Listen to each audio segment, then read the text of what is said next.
Hi friends, I am back. Today we will be dealing with a new chapter, NCERT Class 11 Geography. Okay, the chapter's name is Water in the Atmosphere.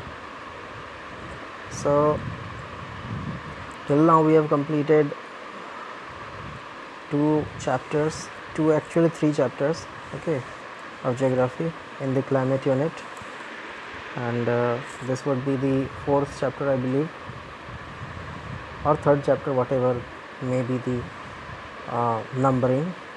That's not our concern. Our concern is the topics which we have completed before, and in that unit named climate we have completed the atmosphere, about the layers of the atmosphere and their uh, dimensions to which they have been spread, the effect of altitude and temperature in these layers, and the next came the chapter of atmospheric pressure and all, in which we had studied about the various kinds of atmospheric pressure and units to measure them. Okay, then followed by the factors which affect the uh, wind and factors which affect the temperature of a place. Okay, so these were the basic concepts which we had studied. We came across the land breeze, sea breeze, and the wind fronts, and katabatic and the valley winds, and the also the concept of the cyclones, anticyclones, tornadoes, hurricanes, etc. These were the terminologies which I had asked you to remember. Okay, because they are certainly being asked in almost every kind of exam. Okay, now this is our 11th chapter, and the chapter's name is Water in the Atmosphere. So let's begin. Let's see what this chapter says. Okay, I am actually making these videos, okay, after I'm not at all reading the entire book, whatever things have been given in this book, but I am just picking up important concepts. Okay, I am trying to, you know, uh, address to you those concepts in my own language, say very simple language, so that you can just understand the concept and you can write them if needed. If any question comes in any kind of exam, whether it's objective or subjective, you can just write them in your own words after understanding the concepts as illustrated by me. Okay, so remembering everything would be easy after you just follow my lectures. Okay, because I try to make everything simple by just not focusing much on the complicacies mentioned in the book. However, NCERT is the simplest book you should ever get in the market, but even then there have been some concepts which have been uh, written in a language which is not understandable.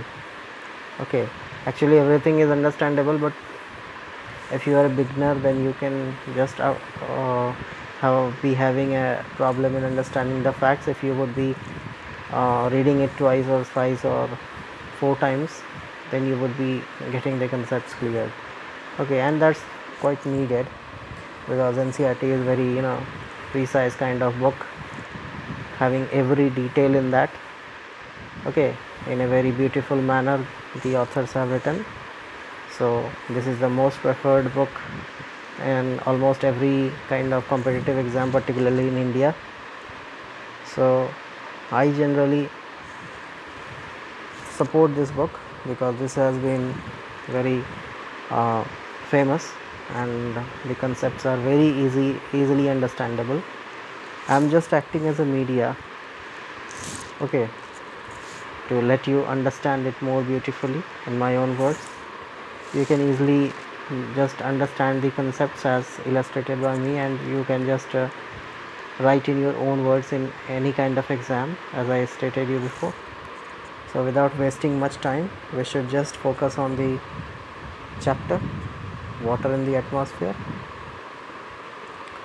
So water in the atmosphere, where does the water comes in the atmosphere? First question is this.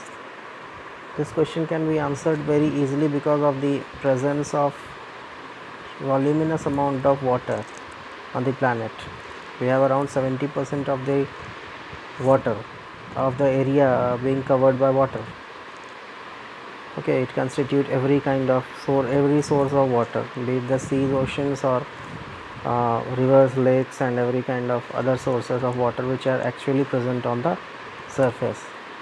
I'm not talking about the groundwater and all. 70% of the earth's surface is covered with water. Earth's surface is covered with water, 70%, not the groundwater and all. Groundwater actually gets, the water which is present on the surface gets percolated, okay, into the ground, and that forms the groundwater. Very simple concept, we will be understanding this later.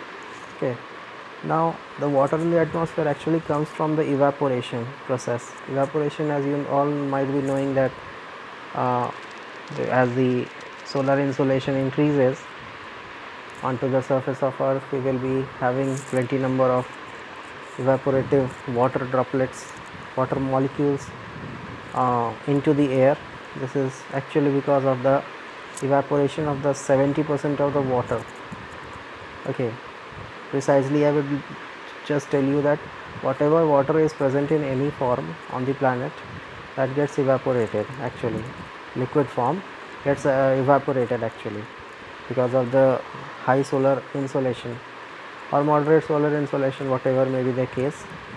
Some places are having extremely high temperature, and some are having a low temperature because of the differences in the solar insolation, okay, received at those places, as we have studied this before in the latitudinal variation of temperature.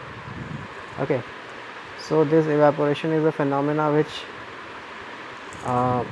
converts the liquid form of water into water vapor, and that goes into the atmosphere, and that forms the water molecules into the air. And when it gets cooled after a certain period of time, after assembling into the air, they form the clouds, and when those clouds burst, actually when they have completed their ability to retain that water in the liquid form, they just discharge it into the Earth's atmosphere and onto the surface of Earth in the form of rain. That is actually called as the precipitation. So this cycle goes repeated. Okay, it gets repeated every time. First of all, water will be evaporating. After that, it will be forming clouds through the process of condensation, and after that it will be coming back to the surface of Earth in the form of rainfall. That process is called precipitation. So this is the actual phenomena which is associated with the presence of water in the atmosphere. Okay, few terms are there. Let's see what are those terms. Absolute humidity is the actual amount of water vapor present in the atmosphere. Okay, this actual amount of water vapor, how does it come? Because of the evaporation. Okay, that makes the real absolute humidity, the amount of water vapor present in the atmosphere. Okay, so it's the weight of water vapor per unit volume of air and is expressed in terms of gram per cubic meter. Okay, in the dimensions chapter you might have studied this in physics too. Okay, actually I told you that these are all interrelated with physics, chemistry and biology. If you are a science student, your geography would be very interesting for you. And even if you are not a science student, then it would be extremely interesting, because this science doesn't involve any kind of extra kind of high level science and all those. These are all the basic kind of science which we had studied till class 10. Okay, and I presume that everybody is having a science as a subject till class 10. After that, dimensions change and you opt for your various arts, commerce and science background. Okay, so that doesn't matter at all. These are all the basic science which are being taught till matriculation level, and after that these are only being applied in this subject, geography. So it's about the absolute humidity which I was discussing about. This is actually the amount of water vapor, volume of water vapor present in the atmosphere, actual amount of water vapor present in the atmosphere, as this book states. And next is the relative humidity. The percentage of moisture present in the atmosphere is compared to the full capacity at a given temperature. Is called as the relative humidity. This is also a good thing to remember. The moisture present in the atmosphere is actually referred to the full capacity of the moisture present at a given temperature. Okay, the full capacity is related to the amount of moisture. The full capacity of moisture of the atmosphere is compared to a particular percentage of moisture present in the atmosphere at a particular given temperature. So this is called as relative humidity. This is something relative. Okay, as we had studied in the mathematics, we have studied the relative velocity. In physics also we have studied the relative velocity. Okay, that's actually the speed of a particular person with respect to any other person. Okay, that the other person assumes both of them are actually moving in the same direction or are moving in the opposite direction. Presume this thing, and the velocities are compared. Actually, first person's velocity is compared to the second person, and the second person's velocity is being compared to the first person. This forms the relative velocity. Similar is the concept with this relative humidity. It's the percentage of moisture present at a given temperature compared to the full capacity of the moisture present in the atmosphere. This forms the relative humidity. Okay, it's simply a one-liner kind of definition which is very easy to remember. It's actually you are comparing two kinds of moisture constituents which are having the same kind of dimension, as we know that both of them are moisture only and they are calculated in the percentage form. So one type of moisture at a particular temperature is being compared to that of the total amount of moisture. What percentage of that moisture is present in the atmosphere with the total amount of moisture. Okay, that's called the relative value of the humidity, or called as the relative humidity. So I think this would have been clear to you. Now comes the another thing called as the saturated air. Okay, what this saturated air means: the air containing moisture to its full capacity at a given temperature is said to be saturated. Okay, as we know that evaporation takes place and water vapor just assembles into the atmosphere, and they so as to form the clouds. So when they are present in the atmosphere, then the maximum amount of air which constitutes of the moisture in it, okay, air which is having a maximum amount of moisture in it is said to be saturated. It has attained a level of saturation. After that, it can't, that particular mass of air won't be having any capability to retain more moisture in it. Okay, so it would be having a saturated state. Okay, and the temperature at which this saturation occurs at a given sample of air, as said you, a given sample of air or a given mass of air, that's called the dew point. So dew point is what? Dew point is the temperature at which the saturation occurs at a given sample of air. It's similar to the melting point, boiling point and freezing point kind of. Those are also a particular value of temperature at which the freezing takes place, at which the boiling takes place, at which the melting of ice takes place. So similar is the dew point at which the saturation takes place. Okay, and what is saturation? Saturation is the level at which the air constitutes maximum amount of moisture in it. Okay, so next thing is evaporation and condensation. I just stated you right here. Few points are also here. Let's see what are they. These are the latent heat of vaporization. This is also another kind of thermodynamic concept related to chemistry actually. Latent heat of vaporization is the temperature at which the water starts evaporating. Okay, latent heat of vaporization, when the water is just having a temperature which is sufficient enough to convert that water into vapor, that's called as the latent heat of vaporization. This is the simple meaning of this term, latent heat of vaporization. Okay, the temperature at which the water starts evaporating is referred as the latent heat of vaporization. Okay, now is the condensation, transformation of water vapor into water back, which lead to the formation of the clouds that discussed before. One term is there, sublimation. Sublimation is something which is the solid gets the water gets directly converted into the water vapor directly gets converted into the solid form. Okay, so this is called as the sublimation. Excess water vapor condenses into the liquid form. If it is directly condensing into the solid form, it is called as sublimation. So the water vapor is actually in the vapor form, and if it directly converts into the solid form, then that is called sublimation.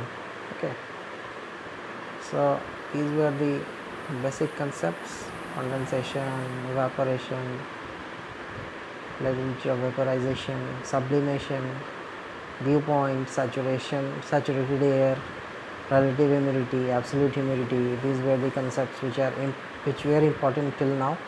We have discussed in detail all these. Okay, now comes the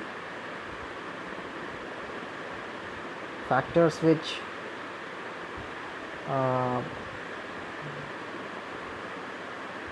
which influence the condensation process.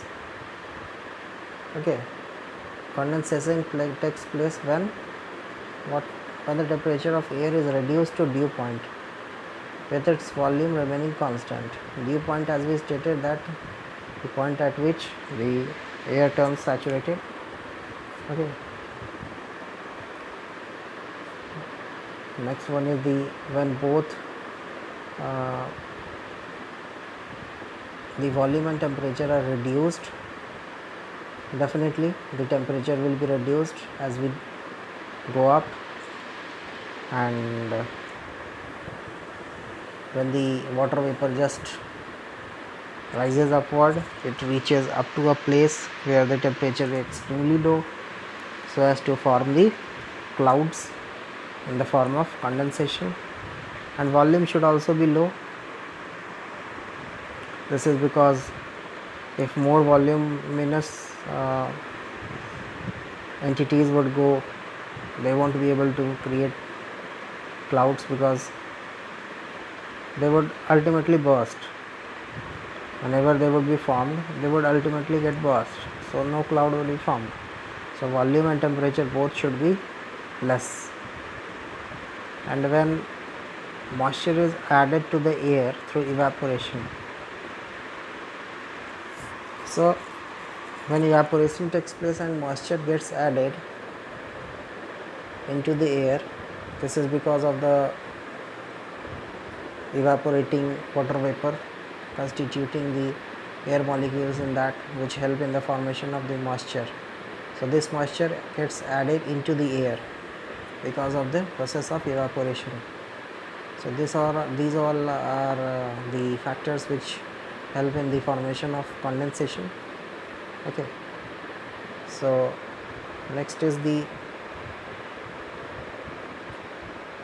most favorable condition for condensation is decrease in the air temperature. Obviously this is the most important condition, because when the water would be rising upward, it would have a tendency to get evaporated.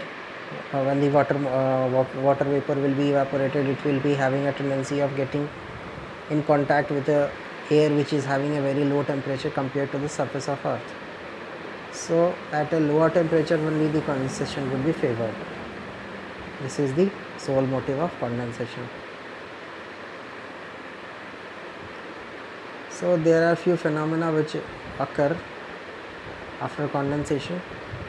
They are the formation of few particles. They have been termed as dew, frost, fog and clouds. So let's see what all these things are. Dew is when the moisture is deposited in the form of water droplets on the cooler surface of solid objects such as stones, glass blade and plant leaves. These are called dew.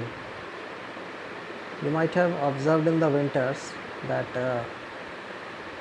there are plenty number of water droplets depositing on the surface of the glass window panes, then windshield of the cars, then surface of the vehicles, then stones, glass blades and any plant leaves also. So these are actually the formation of dews. Okay, so dew is actually formed when the moisture gets deposited in the form of water droplets on the cooler surfaces. Since this phenomena takes place mostly in the winter, when in winter the temperature is quite chilling, very low, that's why every kind of entity present on the surface of earth have a very lower temperature. They are actually cold, surfaces are cooler. That's why the moisture gets deposited on those cool surface and they form the plenty number of water droplets on it. They have been termed as dew. The ideal condition for the formation of dew are clear sky, calm air, high humidity and cold and long nights. Okay, clear sky should be there, then calm air should be there. There shouldn't be any kind of movement of air. Okay, and high relative humidity should be there, and cold and long nights, because when there would be any kind of movement of air, then the plenty number of other particles will also get assembled that will not help the water to get deposited on the cooler surface. Again, the sky should be clear, they should be free from any kind of impurity. Okay, impurity would definitely be existing, but they are considered to be non-existent in the winter, since everything gets evaporated and they get deposited at a particular place. Okay, so the clear sky, calm air, high relative humidity and cold and longer nights are the essential conditions for the formation of dew. Now frost forms on the cooler surface when the condensation takes place below the freezing point. Below the freezing point is the temperature at which the water converts into ice. Okay, when you keep something in the refrigerators, the temperature is approaching zero. That's why that water gets converted into ice. Similar is the case over here. When the temperature outside would be around zero, okay, or below that, then the cooler surface will be allowing the dew to get more concentrated, and in that form the frost would be forming. Frosts are actually solid kind of materials. Okay, so they occur only when the dew point is below the freezing point. The excess moisture deposited in the form of minute ice crystals instead of water droplets. As I told you that they are actually in the form of solids. Solids means ice crystals. Okay, when dew gets converted into ice crystal, they form the frost. Okay, the ideal conditions for formation of white frost is same as those of formation of dew, except that the air temperature must be or below the freezing point. This is a necessary condition for the formation of frost. Okay, dew is similar to that of the frost, but dew is in the liquid form, frost is in the solid form. Dew occurs above the freezing point, frost occurs below the freezing point. This is the basic difference between dew and frost. That's why one switch is there in the refrigerator, that's called as the defrost switch. Whenever we find that plenty number of ice has got deposited on the inner layer of the refrigerator, either the freezer or any other portion internally, then we push that defrost button so as to just convert that excess ice crystals into water that gets discharged and drained out from below the refrigerator. So this is the basic concept of frost. Now comes the fog and mist. When the temperature of an air mass containing large quantity of water vapor falls all of a sudden, condensation takes place within itself on the fine dust particles. So the fog is a cloud with its base at or very near to the ground. Okay, fog we have seen when we are driving on a winter night onto the surface of earth. We are driving on the roads, we are observing that plenty number of cloud-like structures are formed on the inner surface of the earth. Those are very actually closer to us, we can just pass through them. Okay, these are actually the phenomena called as fog. They are actually when the temperature of the air mass containing large quantity of water vapor fall all of a sudden. Condensation takes place within itself on the fine dust particles. We all know that plenty number of dust particles exist in the atmosphere. Those are invisible, but those can be used as a media to create the fog by the air masses above. When their temperature falls all of a sudden, temperature of the air masses constituting the water vapors fall all of a sudden, so they get deposited on the surface of the dust particles, okay, in the form of condensation, and these lead to the formation of the fogs. Fogs are the cloud with a base at or very near the ground. Because of the fog and mist, the visibility becomes poor or zero. Obviously, when there would be plenty number of dust particles which have been coagulated with the water droplets in the form of water vapors, okay, because of the decrease in the temperature all of a sudden, okay, they will be definitely reducing the visibility. In urban and industrial areas, smoke provides plenty of nuclei which help in the formation of fog and mist.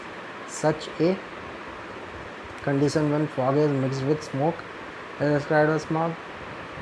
Smog is a phenomena similar to the fog, but they are prevalent mostly in the industrial areas where the amount of dust particles are more, okay, so that smog get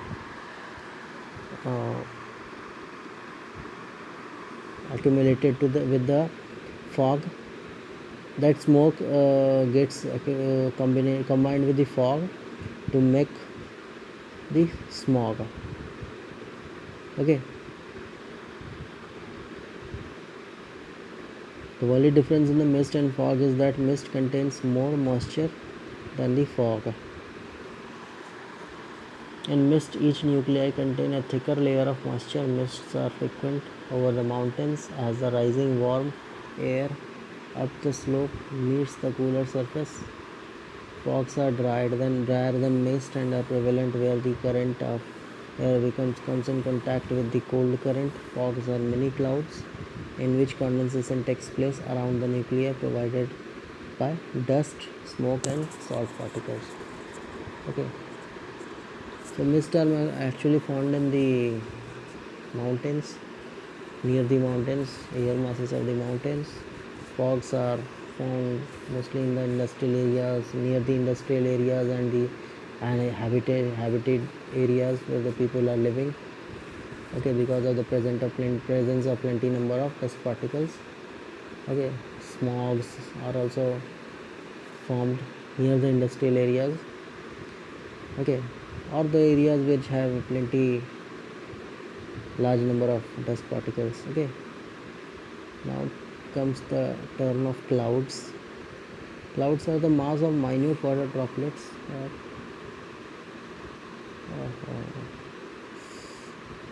clouds are the mass of minute water droplets or tiny crystals of ice formed by the condensation of water vapor in free air at considerable elevation.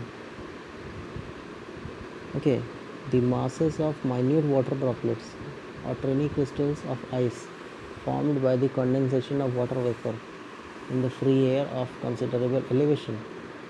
As we have just discussed before, that clouds are actually formed by the condensation, and one most important condition for the condensation is decrease in temperature.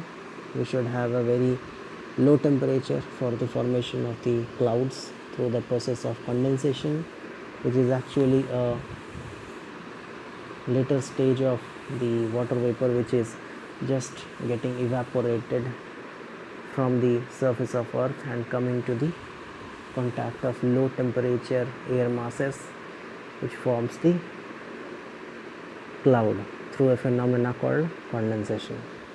Okay, so they are actually the minute water droplets. Okay, there are plenty number of other types of clouds. Actually, let's have a discussion. They are also very important topics to be asked in any kind of exam. They are favorite topics of the examiners. Examiners can frame any kind of questions related to the clouds and the types of clouds, particularly in the prelims. Okay, they can just give you 2 or 3 points about a particular type of cloud, and they may ask you to match the following, or they may ask you to select the multiple option types questions. They can ask you questions related to their altitudes, or questions related to their characteristics, questions related to the color or any kind of attribute which they have, or a drawback which they have. Okay, let's see what are those concepts. The first type of cloud is the cirrus cloud. Cirrus cloud is formed at a higher altitude. Okay, you should remember this altitude. This is 8,000 to 12,000 meters. That's around 8 kilometers to 12 kilometers. Okay, cirrus clouds having a formation at an altitude of 8 to 12 kilometers or 8,000 to 12,000 meters. They are thin and detached clouds having a feathery appearance. They are always white in colors. You might have observed this kind of cloud every time. Whenever there is a after rain. Okay, you might have observed whenever the sky is clear, you might have observed at a very high altitude, at the very topmost level of clouds, they are actually being seen on the horizon, over the horizon. Okay, there are plenty feathery like structures, as if plenty number of feathers have been accumulated to form those clouds.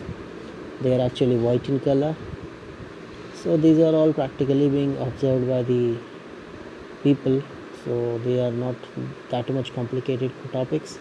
You can just observe these, just have a look at the sky, and you will be able to distinguish the different kinds of clouds, okay, present over there. Next comes is the cumulus cloud. Cumulus cloud look like cotton wool. They are generally formed at a height of 4,000 to 7,000 meters. They exist in patches and can be seen scattered here and there. They have a flat base. Okay, so they are also similar to the cirrus clouds. They are also, you know, uh, looking like the cotton wool, and they are generally found at a height of 4,000 to 7,000 meter. They exist in patches and can be seen scattered here and there, and they have one beautiful characteristic is that they are actually flat base. They are neither spherical nor any other kind of irregular shape, but they have a flat base, so they are quite easily distinguishable in the sky. Just remember the altitude at which they are existing. Next one is the stratus cloud. As the name implies, they have a layered cloud covering large portion of the sky. They are formed either due to the loss of heat or a mixture of air masses with different temperature. This is an important characteristic which you should remember. They are the layered clouds covering a larger portion of sky. Okay, they are spread at a very large dimensions throughout the sky. This is an important characteristic of stratus cloud, and they are generally formed either due to the loss of heat or the mixing of air masses with different temperatures.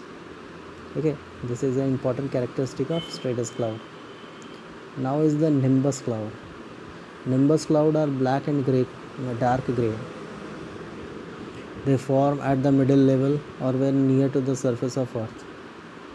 Okay, they are extremely dense and opaque to the rays of sun. Sometimes the clouds are so low that they seem to touch the ground. Nimbus clouds are shapeless masses of thick vapor. So these are the characteristics of these kinds of clouds. Okay, so few photographs, snaps, images have also been given. You can just visualize these images and compare accordingly to the weather phenomena existing at your place in the sky, and just distinguish between these kinds of clouds. Okay, then you would be having a clear understanding of this concept, clouds and all.